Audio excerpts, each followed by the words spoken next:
Taslim mengaku dirinya sangat bangga karena bisa mewakili Indonesia di kancah internasional. Sebagai aktor laga di Indonesia, Joe Taslim berhasil menembus Hollywood lewat beberapa film yang ia bintangi. Selama ini ia merasa bahwa aktor Asia yang bisa tembus ke Hollywood didominasi oleh aktor Korea dan Jepang.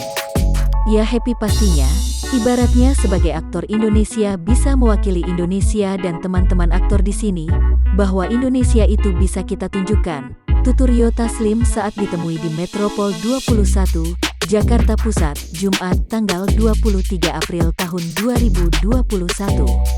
Joe Taslim merasa bahwa generasi muda saat ini harus bangga karena banyak aktor laga Indonesia berhasil tembus ke Hollywood.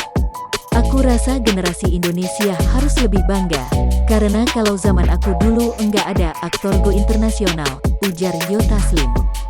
Kalau zaman aku kecil, kok Jepang lagi? Orang Cina lagi? Orang Indonesia kapan ya main sama aktor besar Hollywood, terangnya.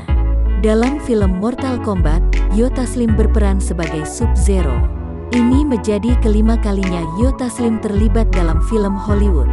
Ia melakukan seluruh adegan fiktingnya seorang diri tanpa adanya bantuan dari pemeran pengganti.